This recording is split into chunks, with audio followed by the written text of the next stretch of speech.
Siku moja baada ya Israeli kushambulia Irani mnamo Juni 13, China haraka ilizifikia nchi zote mbili na kueleza nia yake ya kupata suluhisho la haraka. Hata mwanadiplomasia wake mkuu, waziri wa mambo ya kigeni Bwana Wang Yi, haraka akijitokeza kupinga vitendo vya Israel, akisema ni ukiukaji mkubwa wa sheria za kimataifa. Wakati wa Baraza la Usalama la Umoja wa Mataifa, China ikaungana pamoja na Urusi na Pakistan kutoa wito wa usitishaji wa vita mara moja, tena bila masharti, kauli zilizopewa uzito baadaye pia na Rais Xi Jinping. Pale Iran ilipotishia kufunga mlango bahari wa Hormuz ambao hupitisha karibu 20% ya mafuta yanayotumika duniani kote, China haraka ilijitokeza tena na kuzungumza, huku wizara yake ya mambo ya kigeni ikitoa wito kwa jumuiya ya kimataifa kuongeza juhudi za kupunguza mgogoro kati ya Iran na Israel kwa kuhofia kuzuka kwa machafuko ya kikanda yatakayoathiri uchumi wa dunia. Hata hivyo, baadhi ya duru zinaeleza kuwa licha ya China kushikilia msimamo wake wa muda mrefu wa kutoingilia mambo ya kigeni ya nchi nyingine, lakini katika mzozo huu ilikuwa mchezaji muhimu ili kulinda maslahi yake. Je, maslahi hayo ni yapi na ilicheza vipi? Tofauti na baadhi ya nchi kama Marekani na zile za Ulaya, China yenyewe toka jadi inazingatia zaidi sera ya kigeni kupitia mtizamo wa kimkakati zaidi badala ya mshikamano wa kiitikadi kama Marekani na baadhi ya nchi za Ulaya zinavyofanya inapokuja kadhia ya Israel. Mhadhiri wa chuo kikuu cha Singapore Bi Evelyn Chen anasema kwa mtizamo huu, daima China itazingatia maslahi yake ya kiuchumi ambayo ni mengi sana katika eneo la Mashariki ya Kati na si vinginevyo. China ina uwekezaji mkubwa katika sekta ya teknolojia ya Israel, lakini pia mradi wake mkubwa wa miundombinu unazihusisha nchi za Iran, Saudi Arabia, Qatar, Oman, Kuwait, Iraq, Misri na Umoja wa Falme za Kiarabu. Pamoja na hayo, China inaitegemea Mashariki ya Kati kwa zaidi ya nusu ya uagizaji wake wa mafuta ghafi kutoka nje ya nchi,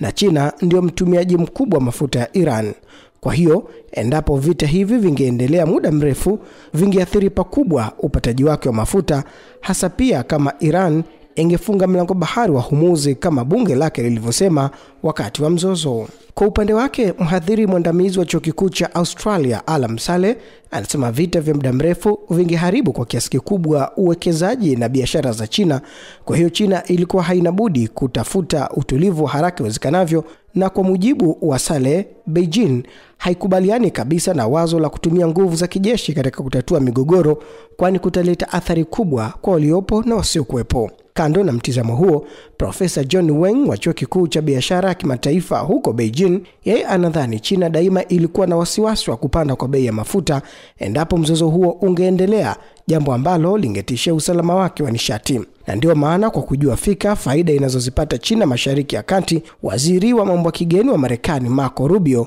alitoa wito kwa China kuzungumza na Iran isifunge mlango bahari wa Hormuz. Juhudi za China za kujitokeza kama mpatanishi mahiri katika mzozo huu ilikuwa ni kwa faida yake, lakini ni ukweli usiopingika kuwa bila uwezo wa kijeshi au ushawishi mkubwa wa kisiasa katika eneo la Mashariki ya Kati, juhudi zake hizo zitakuwa bure, hasa ikizingatia Israeli na mtizamo tofauti juu ya ukaribu wa China na Iran. Ili kuulinda uwekezaji wake mkubwa na maslahi yake katika kanda ya Mashariki ya Kati, China ilifikia makubaliano makubwa ya kidiplomasia mwaka 2023 yaliyozipatanisha Iran na Saudi Arabia, China ikiendeleza juhudi zake za kusuluhisha uliokuwa hawapatani Mashariki ya Kati kama vikundi vya Palestina, Hamas na Fatah, Julai mwaka 2024 kufanya juhudi kwa pamoja katika ukanda wa Gaza baada ya kumalizika kwa vita vinavyoendeshwa na Israel katika ukanda huo. Mnamo mwaka 2021, China na Iran zilitia saini pia ushirikiano wa kimkakati wa miaka 25.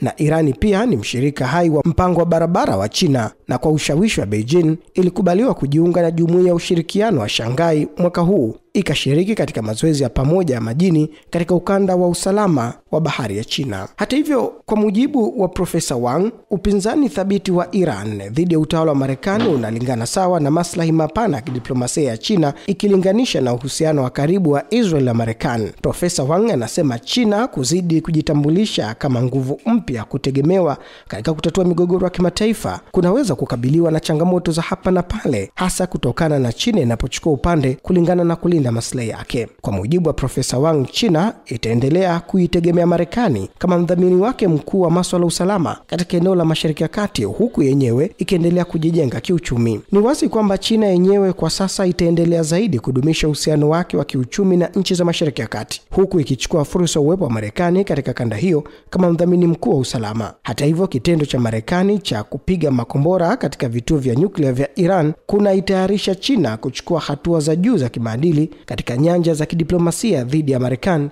Profesa Wang anasema. Awadhi Rashid, tahariri ya Mhariri, Arusha One Radio.